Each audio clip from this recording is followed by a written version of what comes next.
Hello everyone, स्वागत है आप लोगों का हमारे यूट्यूब चैनल ग्लैंस एकेडमी पर। दोस्तों, जैसा कि हम लोगों ने आर 2023 को ध्यान में रख के टॉपर्स कॉपी से स्टडी करना शुरू किया है और जिसमें हम लोगों ने लास्ट 4 से 5 क्लासेस कंप्लीट कर लिए हैं, जिसमें हड़प्पा सभ्यता, पाषाणकालीन सभ्यता और वैदिक पीरियड में भी हम लोगों ने एक आधा सेगमेंट जो है कि पूरा कवर कर लिया है, जिसमें हम लोगों ने आर्थिक संरचना और राजनीतिक संरचना पढ़ी थी, जिसका हम लोगों ने कंपैरिजन एक साथ किया था ऋग्वैदिक पीरियड और उत्तर वैदिक पीरियड। इन दोनों ही पीरियड में क्या राजनीतिक संरचना थी, क्या जो है कि आर्थिक संरचना थी, ये दोनों ही पढ़ा था और आज हम पढ़ेंगे उसके सामाजिक संरचना के पहलू। तो आगे बढ़ने से पहले एक रिक्वेस्ट रहेगी, अगर चैनल पर पहली बार आए हैं तो प्लीज़ चैनल को सब्सक्राइब कर लीजिएगा, वीडियो अच्छी लगेगी तो लाइक कर दीजिएगा और जो भी आपके सुझाव हो, सजेशन हो, वो आप लोग कमेंट बॉक्स में ज़रूर दीजिएगा। और साथ ही साथ टेलीग्राम चैनल का जो लिंक है डिस्क्रिप्शन बॉक्स में दिया हुआ है, वहाँ डिस्कशन भी किया जाता है और वहाँ पे आपको सारी पीडीएफ्स और अपडेट्स वगैरह सारी चीज़ें प्रोवाइड भी कराई जाती हैं। तो प्लीज़ आप लोग उसे भी ज्वाइन कर लीजिएगा। और साथ ही साथ ज्योग्राफी एनसीईआरटी की एक सीरीज़ शुरू की गई है, जो कि हमने क्लास 6 से शुरू की है और लगभग सभी एनसीईआरटी हम लोग क्लास 6 to 12 कवर करेंगे। जो सभी एग्जाम्स, चाहे वो सिविल सर्विसेज एग्जाम हो, यूपीएससी हो, स्टेट पीसीएस हो, बिहार पीसीएस, यूपी पीसीएस या आरओ, सभी के लिए बेहद इंपॉर्टेंट है। तो प्लीज़ उस सीरीज़ को भी कंटिन्यू देख सकते हैं आप लोग। तो चलिए शुरू करते हैं हम लोग आज के टॉपिक को। और आज हमें पढ़ना था, क्योंकि हम लोगों ने लास्ट क्लास में ये सारी चीज़ें पढ़ ली थी। आर्थिक संरचना हम लोगों ने पढ़ ली थी कि आर्थिक संरचना में क्या क्या चीज़ें हमें पढ़नी थी, बहुत डिटेल से हम लोग समझ रहे हैं इन सब चीज़ों को। और साथ ही साथ आर्थिक संरचना में हमने उत्तर वैदिक पीरियड भी कवर किया था। इसी के बाद हम लोगों ने राजनीतिक संरचना को भी उत्तर मतलब ऋग्वैदिक और उत्तर वैदिक दोनों में ही कंपैरिजन करके हमने बहुत ही अच्छी तरीके से समझा। और आप लोगों के कमेंट भी आ रहे हैं अच्छे अच्छे कि सर ये चीज़ें समझ में आ रही हैं, तो जो हमें मोटिवेट कर रही हैं कि शायद सही चीज़ें चल रही हैं और आप लोगों को समझ में भी आ रही हैं। और इसकी पीडीएफ वगैरह सभी टेलीग्राम चैनल पे इजीली अवेलेबल हो जाती हैं, तो प्लीज़ आप लोग उसे ज्वाइन कर लीजिएगा। तो शुरू करते हैं। अब हम लोग पढ़ेंगे इसमें दोस्तों सामाजिक संरचना। तो हम लोग एक साथ पढ़ रहे हैं, ऋग्वैदिक और उत्तर वैदिक दोनों को ही कंपैरिजन करके चल रहे हैं। तो आइए सबसे पहले हम पढ़ेंगे सामाजिक संरचना ऋग्वैदिक पीरियड की। अब बात क्या करते हैं, क्योंकि कोई भी संरचना हो या कोई भी व्यवस्था होती है, चाहे वो सामाजिक हो, राजनीतिक हो, आर्थिक हो या धार्मिक हो, दो बातों पे आधारित होती हैं। एक तो उस समय का परिवेश क्या है, जिस समय यह सभ्यता फलती है, फूलती है, विकास होता है, और साथ ही साथ उस सभ्यता ने अपने पूर्वजों से क्या सीखा। तो आर्यों की ये जो सभ्यता है ऋग्वैदिक, इससे पहले हमारी भारत की महान सभ्यता, जिसको हम हड़प्पा सभ्यता कहते हैं, सिंधु घाटी सभ्यता कहते हैं, इस सभ्यता में भी तो कुछ वर्ण व्यवस्था या सामाजिक संरचना रही होगी, जो हम लोगों ने पिछली क्लासेस में पढ़ा है। तो वहाँ से ऋग्वैदिक पीरियड में क्या इन लोगों ने सीखा। अगर हम बात करें अपने आज के युग की, अगर हम आज सामाजिक व्यवस्था को सीखते हैं, देखते हैं, तो अपने पूर्वजों से ही तो सीखते हैं। हमारे पिताजी, हमारे जो बाबा थे या दादा थे या हमारे आस पड़ोस के लोग जैसा व्यवहार करते हैं, उसी तरीके का हम व्यवहार लोगों के साथ करते हैं, सकारात्मक अपेक्षित व्यवहार। तो यही सारी चीज़ें हमें देखने को मिलती हैं ऋग्वैदिक पीरियड में। तो ऋग्वैदिक पीरियड में क्या था, जो वर्ण व्यवस्था थी उसका आधार तो रंग था। मैंने आपको बताया भी था कि हड़प्पा सभ्यता में भी जो वर्ण व्यवस्था थी वो रंग आधारित थी।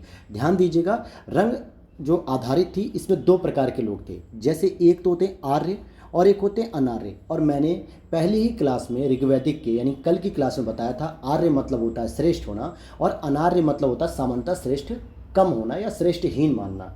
जैसे हम लोग राजा दशरथ के पुत्र श्री राम जी को क्या कहते हैं, आर्य पुत्र श्री राम है। आर्य पुत्र का मतलब श्रेष्ठ पुत्र है, ये श्रेष्ठ पिता के पुत्र हैं। तो कहने का मतलब हो गया, आर्य का मतलब यहाँ पर ऋग्वैदिक लोग गोरे लोगों को मानते थे और अनार्य का मतलब काले लोग। देखिए, जाने अनजाने, चाहे अनचाहे, आज भी आप आसपास के व्यवहार को देखते होंगे कि जो बहुत स्मार्ट लोग दिखते हैं या गोरे लोग होते हैं, उनके प्रति लोग ज़्यादा जो है कि तवज्जो देते हैं, उनको सम्मान देते हैं। लेकिन जिनका रंग थोड़ा डल होता है या ब्लैक होते हैं, तो उनके प्रति सम्मान कम दिखाते हैं लोग। देखिए, ये मैं अटल सत्य बता रहा हूँ, ऐसा मैंने खुद फील किया है और लोगों के सामने मैं देखता हूँ, समाज में देखता हूँ, आप लोग मूवीज़ में भी देखते होंगे। और आप यूरोपीय देशों में देखिए, श्वेत अश्वेत का जो संघर्ष होता है, ये क्या है, साउथ अफ्रीका में जाके देख लीजिए या अफ्रीकी महाद्वीप में, जहाँ काले लोग हैं उनके साथ अच्छा व्यवहार नहीं किया जाता है। तो ये ऋग्वैदिक परंपरा में भी हमें देखने को मिलता है। लेकिन आगे हम देखते हैं कि यही वर्ण व्यवस्था फिर कर्म आधारित बन गई और कर्म आधारित होना एक सकारात्मक पॉइंट था। कर्म आधारित होना, हमारी यह व्यवस्था ऋग्वैदिक पीरियड में कहाँ से आती है, हड़प्पा सभ्यता से आती है। कर्म का मतलब होता है कि अगर आपके परिवार में 4 लोग हैं, 5 लोग हैं, 6 लोग हैं, अगर कोई व्यक्ति शक्तिशाली है और वो क्षत्रिय का गुण दिखा रहा है, यानी किसी परिवार की रक्षा कर रहा है, अपने समाज की रक्षा कर रहा है, अपने देश की रक्षा कर रहा है, तो उसको सैनिक का कर्तव्य दे दिया जाएगा या क्षत्रिय का कर्तव्य दिया जाएगा या फिर उसे राजा बना दिया जाएगा। आप ही के परिवार में कोई एक व्यक्ति पैदा हुआ और उसके पास ज्ञान बहुत है, वो जो है कि लोगों को ज्ञान दे सकता है, विद्वान है, लोगों को अच्छी बातें बता सकता है, संस्कार दे सकता है, तो इस चीज़ को हम क्या कहेंगे कि वो ब्राह्मण समुदाय में चला जाएगा, यानी वो ब्राह्मण या पुरोहित हो सकता है। लेकिन वहीं एक ऐसा व्यक्ति जो किसी काम में ज़्यादा मन नहीं लगाता, लेकिन वो कहीं ना कहीं व्यापारिक गतिविधियाँ बहुत अच्छी करता है, पैसे कमाने का व्यवसाय बताता है, कैसे हम व्यवसाय से पैसा कमा सकते हैं, आर्थिक क्रियाकलाप करता है, पेट का भरण पोषण करता है, परिवार के लिए अनाज पैदा करता है, तो उसे हम लोग क्या कह सकते हैं, वैश्य कह सकते हैं, या उसे हम विष भी कहते हैं, तो वैश्य हो जाएगा। साथ ही साथ कुछ लोग ऐसे होते हैं जो परिवार के बुजुर्गों की या परिवार के सभी लोगों की सेवा करते हैं, तो ऐसे लोगों को हम शूद्र कहते हैं। तो कर्म से यह पता चलता है कि ब्राह्मण के घर में सभी पुरुष ब्राह्मण या ब्राह्मण महिलाएं नहीं होंगी, या क्षत्रिय के घर में पैदा होने वाले सभी लोग क्षत्रिय नहीं होंगे। जो जिस व्यक्ति के द्वारा कर्म किया जाएगा उसी कर्म के आधार पे उसको वर्ण व्यवस्था में बैठा दिया जाएगा। अब यहाँ पर आप देखेंगे इस चीज़ को, अगर आप समझ पाएंगे बहुत आसानी से, क्या लिखा जा रहा है कि कर्म को जब आधार बनाया गया तो ब्राह्मण, क्षत्रिय, वैश्य और ये शूद्र, ये चारों ही व्यवस्था को चतुर्वर्ण व्यवस्था कैसी थी, कर्मगत थी, यानी कर्म पे आधारित थी। सामाजिक गतिशीलता यहाँ पे मौजूद थी। सामाजिक गतिशीलता का मतलब क्या होता है दोस्तों, कि अगर कोई व्यक्ति अपनी विद्वता या अपनी योग्यता के आधार पे वैश्य बनना चाहता है तो वैश्य बन जाए, क्षत्रिय बनना चाहता है क्षत्रिय बन जाए, ब्राह्मण बनना चाहता है ब्राह्मण बन जाए, या शूद्र बनना चाहता है तो शूद्र बन जाए। तो यहाँ पर बात क्या है कि किसी भी व्यक्ति के द्वारा अपनी योग्यता अनुसार, अपने कर्म के अनुसार अपनी वर्ण व्यवस्था का निर्धारण किया जा सकता था। आज हमारी वर्ण व्यवस्था का निर्धारण क्या होता है कि अगर हम किसी वैश्य परिवार में पैदा होते हैं, ओबीसी परिवार में पैदा होते हैं, चाहे हमारे पास योग्यता इतनी अधिक हो कि हम शायद राजा या महाराजा या क्षत्रिय वर्ग के कार्य को कर सकते हैं या ब्राह्मण वर्ण के कार्य को कर सकते हैं, लेकिन हम अपनी वर्ण व्यवस्था में जकड़े हुए हैं, क्योंकि हमारी जो वर्ण व्यवस्था है वो उत्तर वैदिक पीरियड से मिलती जुलती होगी, जो कि जन्म आधारित हो जाएगी। अब मान लीजिए कोई ब्राह्मण के घर में बच्चा पैदा हुआ, तो ये जरूरी नहीं है कि वो व्यक्ति एक ब्राह्मण के बराबर योग्यता रखता हो, लेकिन फिर भी उसे ब्राह्मण का दर्जा रहेगा। कोई व्यक्ति शूद्र के परिवार में जन्म लेता है और हो सकता है उसके पिता या माता ने शूद्रों की तरह सेवा की हो, लोगों की मैला उठाया हो, कचरा उठाया हो, लेकिन हो सकता है वो बालक इतना योग्य हो कि शायद वो देश का संविधान भी बना दे, भीमराव अंबेडकर जैसे मान लीजिए, लेकिन फिर भी उनको शूद्र ही माना गया। क्यों? क्योंकि वो जन्म के आधार पे था। अगर वही वर्ण के आधार पे होता या कर्म के आधार पे होता तो शायद वो ब्राह्मणों से भी बड़े ब्राह्मण थे। अगर आप उनकी योग्यता की बात करें, उनके ज्ञान की बात करें, तो इससे क्या समझ में आता है कि सामाजिक गतिशीलता मौजूद थी, यानी यहाँ पर कोई भी अस्पृश्यता नहीं थी, कोई ऊंच नीच नहीं थी। जो व्यक्ति अपनी योग्यता दिखा सकता है वो उस योग्यता के आधार पर ब्राह्मण हो जाएगा या क्षत्रिय हो जाएगा या वैश्य हो जाएगा या शूद्र हो जाएगा, यानी उसकी योग्यता ही, उसका कर्म ही निर्धारित करता था उसका वर्ण। उसका जन्म निर्धारित नहीं करता था कि अगर वो शूद्र के घर पैदा हुआ तो शूद्र ही होगा, ऐसा बिल्कुल भी नहीं था।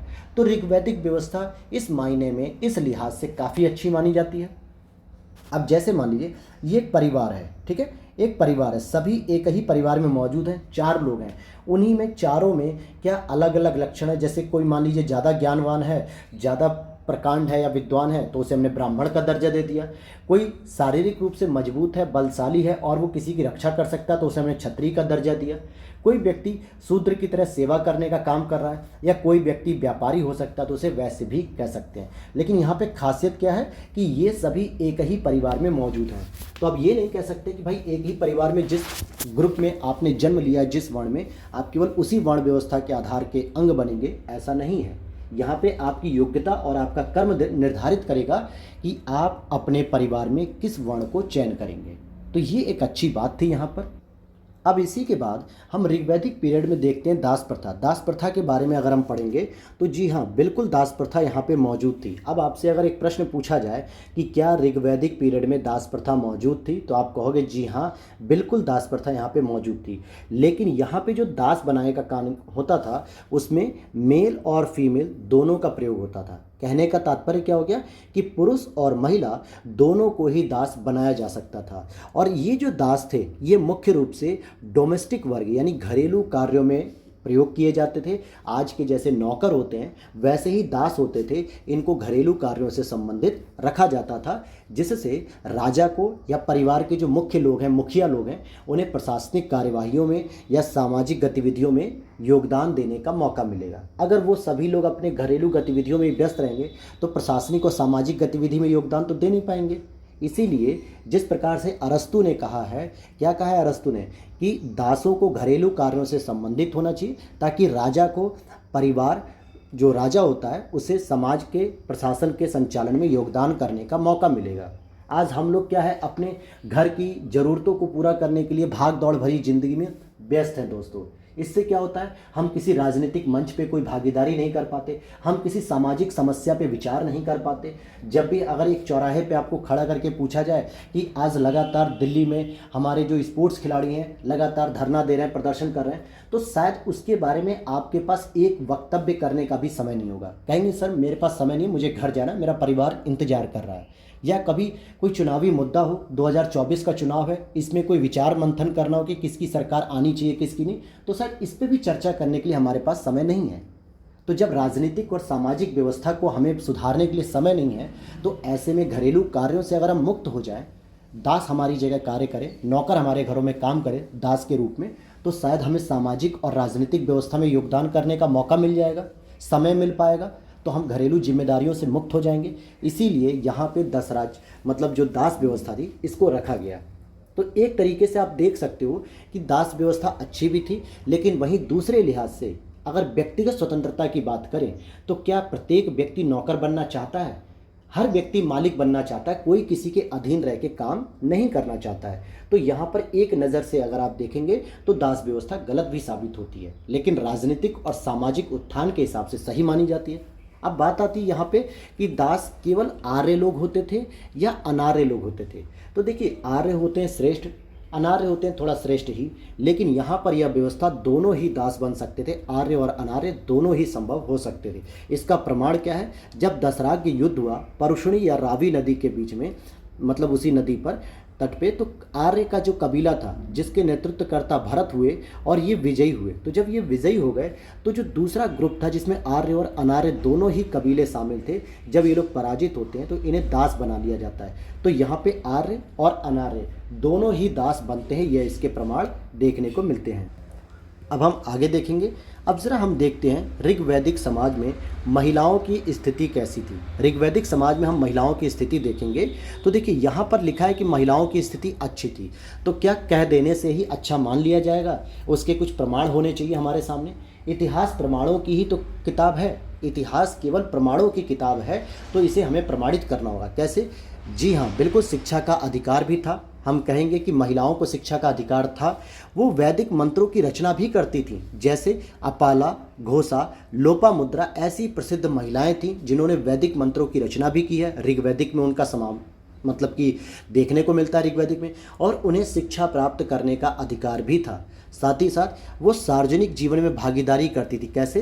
क्योंकि मैंने आपको कल की क्लास में बताया था, सभा, समिति और विदथ, ये 3 समितियां बताई थी जिनमें महिलाओं के योगदान देखने को मिलते हैं। तो यानी सार्वजनिक जीवन में भी वो भागीदारी करती थी, चाहे वो सामाजिक हो या राजनीतिक गतिविधि में। देखिए यहाँ पे लिखा भी है कि सभा और समिति में वो शामिल होती थी। यहाँ पर शिक्षा होने की वजह से बाल विवाह नहीं होता था, क्योंकि शिक्षा का अधिकार महिलाओं को प्राप्त था, जिससे वो शिक्षित होती थी कि हमें एक किस उम्र में विवाह करना चाहिए।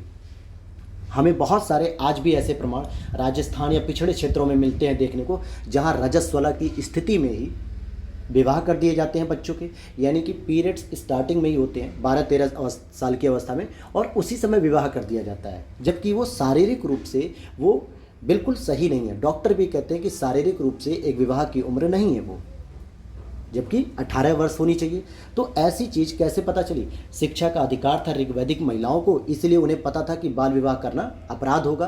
क्यों? क्योंकि शारीरिक रूप से न तो पुरुष न महिला दोनों ही योग्य हैं विवाह के लिए। वहीं सती प्रथा भी नहीं थी, अगर किसी का पुरुष या किसी की पत्नी या किसी का पति अगर अकाल मृत्यु हो जाती है, किसी वजह से आकस्मिक मृत्यु हो जाती है, तो ऐसे में उसकी पत्नी को सती होने के लिए बाध्य नहीं किया जाता था, क्योंकि उस महिला की व्यक्तिगत स्वतंत्रता की बात रखी जाती थी कि उसे स्वतंत्रता का अधिकार है, वो उस परिवार का हिस्सा है जिसमें उसकी शादी हुई है। व्यक्ति की आकस्मिक मृत्यु हो गई तो इसका मतलब नहीं है कि उसकी पत्नी को भी सती हो जाना चाहिए। उसके बच्चे हैं, उसका परिवार है, वो उनकी सेवा करेगी, उनके बच्चों का पालन पोषण करेगी, उन्हें पढ़ाएगी लिखाएगी, एक योग्य व्यक्ति बनाएगी। तो ये सारी चीज़ें आपको देखने को मिलती हैं कि ऋग वैदिक समाज में महिलाओं की दशा काफ़ी अच्छी थी और यहाँ पे पर्दा प्रथा नहीं थी, जीवन साथी चुनने का अधिकार था। आज हमारे पीसीएस के एग्ज़ाम्स में, यूपीएससी के एग्ज़ाम्स में पूछा जाता है कि किस आर्टिकल में इसका वर्णन है, तो आर्टिकल 21, और आप देख सकते हैं कि आर्टिकल 21 का आधार हमें ऋग्वैदिक पीरियड में भी देखने को मिल रहा है कि अपनी जीवन साथी चुनने का अधिकार है। अब यहाँ के समाज का स्वरूप देखेंगे तो समता मूलक समाज था, यानी एक समानता पे फोकस किया गया है, जो कि आज आर्टिकल 14 में हमारे भारतीय संविधान में कहा गया है। तो आप देख सकते हैं कि किस तरीके से हमारे आज के समाज में राजनीतिक व्यवस्थाएं, संवैधानिक व्यवस्थाएं ऋग्वैदिक समाज से परिचालित हैं। आज वहाँ से बहुत सारे ऐसे प्रमाण देखने को मिलते हैं जो आज भी हमारे समाज में उपयोगी माने जाते हैं। इसी के साथ अब हम देखेंगे ऋग्वैदिक के बाद उत्तर वैदिक समाज में कि वहाँ पे क्या परिवर्तन देखने को मिला। आइए देखते हैं वर्ण व्यवस्था में। तो यहाँ पर जटिलताएं बढ़ती चली गई। क्यों? क्योंकि जो वर्ण व्यवस्था कर्म आधारित थी कि एक ही परिवार में सभी लोग अलग अलग ग्रुप के भी हो सकते हैं, अलग अलग वर्ण व्यवस्था से संबंधित हो सकते हैं अपनी योग्यता आधार पे, लेकिन अब यहाँ पर यह समस्या समाप्त हो गई। अब यहाँ पर इसे जन्मगत कर दिया गया, यानी ब्राह्मण के घर में पैदा हुए व्यक्ति ब्राह्मण ही होंगे, चाहे वो ब्राह्मण के योग्य हो ही ना। क्षत्रिय के घर में पैदा होने वाला व्यक्ति क्षत्रिय होगा, चाहे उसमें शारीरिक रूप से कमज़ोर हो या जो है कि वो शारीरिक रूप से शक्तिशाली ना हो, देश की सेवा या समाज की सेवा करने के लिए या रक्षा करने के लिए योग्य ना हो। या बात करें कि वैश्य के घर में वैसे ही पैदा होगा, चाहे उसे व्यापार करने का बिल्कुल ज्ञान भी ना हो, व्यापार को डुबो दे वो। तो ऐसी स्थिति में क्या माना गया, और एक शूद्र के घर में अगर पैदा हुआ है कोई व्यक्ति तो शूद्र ही माना जाएगा, चाहे उसमें इतनी योग्यता हो कि वो शायद शूद्र से भी बहुत ऊपर की स्थिति को प्राप्त कर सकता है। तो यहाँ पर देखने को मिला कि उत्तर वैदिक समाज में जो यहाँ पर गतिशीलता थी सामाजिक जीवन में, वो गतिशीलता यहाँ पर अब समाप्त हो गई। आप अपनी योग्यता के आधार पर किसी वर्ण का चयन नहीं कर सकते, आपका जन्म चयन करेगा, जन्म निर्धारित करेगा कि आप किसके वर्ण में शामिल होंगे। वहीं चतुर्वर्ण व्यवस्था में वर्ण भेद शुरू हो गया अब, जो कि अभी तक नहीं था। ब्राह्मण क्षत्रिय वैश्य को द्विज का दर्जा दिया जाने लगा। द्विज का मतलब होता है कि एक श्रेष्ठ वर्ण माना गया। शूद्र को यहाँ पर निकाल दिया गया, यानी इनका उपनयन संस्कार बंद कर दिया गया। कहने का मतलब हुआ कि ऋग वैदिक पीरियड में इन चारों ही ग्रुप का क्या होता था, उपनयन संस्कार होता था। एक उम्र निर्धारित की गई थी कि ब्राह्मण का 8 वर्ष पे, क्षत्रिय का 11 वर्ष पे, वैश्य का 13 वर्ष पे। इसी तरीके से यहाँ पे ब्राह्मण, क्षत्रिय, वैश्य, शूद्र चारों लोगों का उपनयन संस्कार होता था, शिक्षा का अधिकार था इन्हें। लेकिन जैसे जैसे उत्तर वैदिक पीरियड में हम बढ़े, शूद्रों का उपनयन संस्कार समाप्त कर दिया गया और केवल ब्राह्मण, क्षत्रिय, वैश्य का उपनयन संस्कार किया गया, और इन्हीं तीनों वर्णों को द्विज वर्ण भी कहा जाता है। और यह प्रश्न पूछ लिया जाता है कि निम्नलिखित में से किस वर्ण को द्विज वर्ण में शामिल नहीं किया जाता, तो आपका शूद्र को नहीं किया जाएगा। यहीं पे 16 संस्कार की अवधारणा शुरू होती है, जो जन्म से पहले ही शुरू हो जाती है। एक जन्म का संस्कार, मुंडन का संस्कार, नामकरण संस्कार, फिर ब्रह्मचर्य का संस्कार होता है, शिक्षा ग्रहण करने का संस्कार, फिर उसके बाद विवाह का संस्कार होता है, फिर उसमें जो है कि बच्चे पैदा करने का संस्कार, फिर गृहस्थ जीवन का संस्कार। इस प्रकार 16 संस्कार की अवधारणा यहाँ पर सामने आई, और जिसकी प्राप्ति केवल और केवल द्विज वर्ण को थी, अर्थात यहाँ से शूद्र वर्ण की छटनी कर दी गई। उसका शिक्षा का अधिकार छीन लिया गया, उसके धार्मिक कर्तव्यों का अधिकार छीन लिया गया, उसको पढ़ाई का अधिकार छीन लिया गया, उसको सामाजिक जीवन में योगदान देने का अधिकार छीन लिया गया। तो इस तरह से आप देखेंगे कि उत्तर वैदिक समाज में कैसे वर्ण व्यवस्थाओं में जटिलता देखने को मिलती है हमें। और यहीं पर 4 आश्रम की अवधारणा सर्वप्रथम जिसका उल्लेख हमें जाबाल उपनिषद में मिलता है। 4 आश्रम कौन से थे? तो ब्रह्मचर्य आश्रम, दूसरा गृहस्थ आश्रम, तीसरा वानप्रस्थ आश्रम और चौथा संन्यास आश्रम। ये चारों ही जो आश्रम हैं ये 25-25 वर्ष के माने गए हैं, क्योंकि ऋग्वैदिक उत्तरवैदिक पीरियड में मानव की उम्र को 100 वर्ष मान के 4 हिस्सों में विभाजित किया गया। यानी 0 से लेकर 25 वर्ष तक आपका ब्रह्मचर्य रहेगा, फिर 25 से लेकर आपका 50 तक गृहस्थ रहेगा, और फिर 50 से आपका 75 तक वानप्रस्थ रहेगा, और 75 से 100 तक आपका संन्यास रहेगा। तो इस तरीके से इसको 4 भागों में डिवाइड किया गया और 25 वर्ष की अवस्था दी गई है चारों भागों को, जिसमें कि गृहस्थ आश्रम जो था सबसे महत्वपूर्ण माना जाता था, क्योंकि सभी संस्कार मुख्य रूप से इसी में किए जाते थे। आपको गृहस्थ जीवन के पालन करते हुए सभी महत्वपूर्ण संस्कारों का पालन भी करना होता था। अधिकतम संस्कार इसी में पूर्ण भी किए जाते थे, ठीक है, या तो अधिकतम कह दीजिए या सभी संस्कार, तो अधिकतम संस्कार इसी में होते थे। और साथ ही साथ आपको उत्तर वैदिक पीरियड में ही 4 पुरुषार्थों की अवधारणा देखने को मिलती है, जिसमें 4 पुरुषार्थ कौन से होते हैं? धर्म, अर्थ, काम, मोक्ष। यानी धर्म का पालन करना है आपको, अर्थ यानी अपने परिवार का भरण पोषण करने के लिए अर्थ यानी कि मुद्रा या पैसा कमाना है, वहीं काम मतलब कि आपको अपने कर्म का पालन करना है, और अंत में आपको मोक्ष की प्राप्ति करनी है। तो ये 4 प्रकार के पुरुषों के अर्थ यानी कि पुरुषार्थ की अवधारणा देखने को मिलती है। और यहीं पे उत्तर वैदिक काल में त्रिऋण यानी कि 3 प्रकार के ऋण जो हर एक व्यक्ति को चुकाने होते हैं, जैसा कि एक तो देव ऋण होता है, देवताओं के प्रति समर्पण करना, यज्ञ पूजा करना। ऋषि ऋण, वह ऋषि जिसने आपको एक गुरु के रूप में शिक्षा दी हो, उसका जो है कि ऋण चुकाना। और पितृ ऋण, जो आपके पिता के रूप में हो, जिन्होंने आपको जन्म दिया है, आपके उनके प्रति जो जिम्मेदारियां हैं, जो ऋण है, उनको चुकाना। यानी 3 प्रकार के ऋण की अवधारणा आती है। तो एक तो देवताओं का ऋण, एक गुरु यानी ऋषि का ऋण, और एक आपके पिता का ऋण। इसी में आपको गोत्र बहिर्गमन विवाह प्रथा का विकास, जो आर्यों की राजनीतिक सामाजिक विस्तार संबंधी प्रक्रिया भी साबित हुई। गोत्र बहिर्गमन का मतलब क्या होता है कि अपने गोत्र के अंदर विवाह करने का मतलब कि भाई और बहन का विवाह हो रहा है, जो कि निषेध कर दिया गया। तो गोत्र बहिर्गमन विवाह प्रथा शुरू हुई कि मतलब अपने गोत्र से बाहर आप विवाह करेंगे। इसीलिए आज जो आप विवाह की पद्धति देखोगे, अपने गांव में कोई भी विवाह नहीं करता है, क्योंकि उस गांव में पैदा होने वाले सभी लोग भाई बहन ही कहलाते हैं। तो वो क्या करते हैं, सामान्यतः 3 से 4 गांवों को छोड़ के विवाह की प्रक्रिया अपनाते हैं। आप अगर बागपत, शामली, मुजफ्फरनगर, अगर आप इधर से संबंधित होंगे बुलंदशहर से, यहाँ के जो जाट लोग हैं, जो सोलंकी हैं, जो जाट होते हैं, उनकी तो ये पद्धति कि वो लगभग 28 गाँवों को छोड़ के तब एक विवाह ढूंढते हैं। क्यों? क्योंकि उनके यहाँ खाप पंचायत, और हरियाणा में भी ये पंचायत जो देखने को मिलती है खाप, यहाँ पे गोत्र का बहुत जो है कि मान सम्मान किया जाता है। बहुत बारीकी से इसमें गोत्रों का मिलान किया जाता है कि कहीं कोई गलती से भाई बहन आपस में शादी ना कर ले। इसलिए सोचिए 28 गांवों को छोड़ के 29-30 गांव में जाके ढूंढते हैं रिश्ते को। तो इससे क्या समझ में आता है कि अपने गोत्र से बाहर निकलने की पद्धति हमें उत्तर वैदिक काल में मिला। वहीं दास प्रथा की बात करेंगे तो मौजूद थी यहाँ पे भी, मेल और फीमेल यानी कि पुरुष और महिला दोनों के लिए थी, और दोनों ही घरेलू कार्यों से संबंधित थे। लेकिन एक सबसे बड़ा जो पतन देखने को मिलेगा आपको, वो मिलेगा महिलाओं की दशा में, जो कि ऋग्वैदिक काल में महिलाओं की दशा बहुत उन्नत अवस्था में थी, बहुत सकारात्मक थी, और वो दशा धीरे धीरे धीरे धीरे खत्म हो गई। क्यों खत्म हो गई? क्योंकि पहली चीज़, यहाँ पे कमज़ोर होती महिलाओं की दशा को जेंडर आधारित बना दिया गया। अगर मैं आपसे 2 वर्ड देता हूँ, एक वर्ड आता है सेक्स और एक वर्ड आता है आपका जेंडर, तो आप इन दोनों में अगर आप अंतर देखेंगे तो समाज के द्वारा इसके आधार पे ज़्यादा भेद किया जाता है, सेक्स के आधार पे नहीं।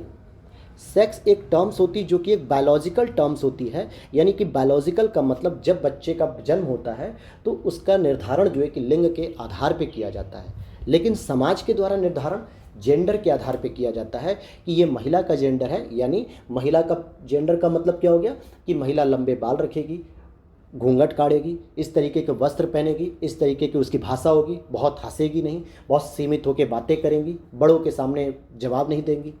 पुरुष के लिए क्या किया गया, यहाँ पे भी जेंडर आधारित पुरुष के लिए बहुत सारी सीमाएं हटा दी गई कि आपको जहाँ मन करे वहाँ घूमिए, आपको जो बोलना है वो बोलिए, आपको जो भी करना है वो करिए, आपको जितना हंसना है वो हंसिए। तो समाज ने जो डिवीज़न किया वो जेंडर आधारित पे किया है। प्रकृति ने तो हमारे साथ कोई भेदभाव नहीं किया, वो तो सेक्सुअल आधारित पे जो है कि उसने बायोलॉजिकल टर्म्स में एक को पुरुष बनाया, एक को महिला बनाया। तो एक साइमन दी बुआ नाम की एक महिला क्रांतिकारी हैं, एक महिला जो है कि कहेंगे कि मताधिकार कह सकते हैं, या एक कह सकते हैं कि महिलाओं के अधिकारों के लिए बात रखने की महिला हैं, बहुत ही अच्छी हैं। वो उन्होंने लिखा है कोटेशन कि महिलाएं पैदा नहीं होती, बनाई जाती हैं।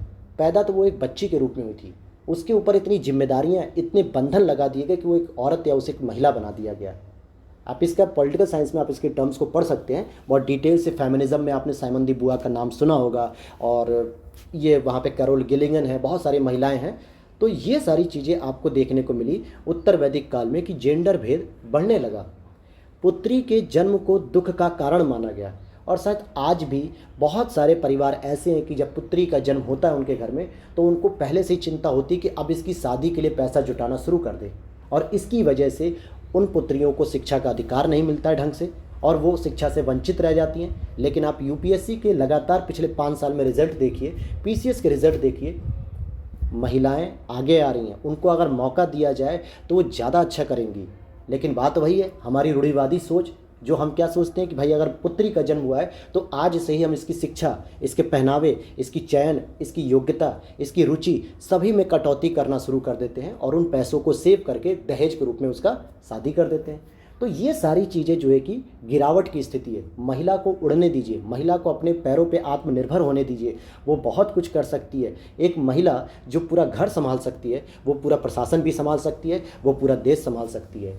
बिहार की आप एक वेब सीरीज़ है महारानी, जिसमें आप उसमें देखेंगे कि किस तरीके से हुमा कुरैशी, जो कि एक महारानी की भूमिका में रहती हैं, वो एक घरेलू कार्य को संभालती हैं, अपने घर का चौका चूल्हा देखती हैं। उनके पति मुख्यमंत्री रहते हैं, लेकिन जब उनके पति की तबीयत खराब होती है तो वो किस तरीके से मुख्यमंत्री के पद को संभालते हुए अपने बिहार के लिए एक अच्छा काम करती हैं। तो जो महिला घर संभाल सकती है दोस्तों, वो एक प्रशासन भी संभाल सकती है, और इसका प्रमाण आप यूपीएससी और स्टेट पीसीएस के रिजल्ट को देखिए।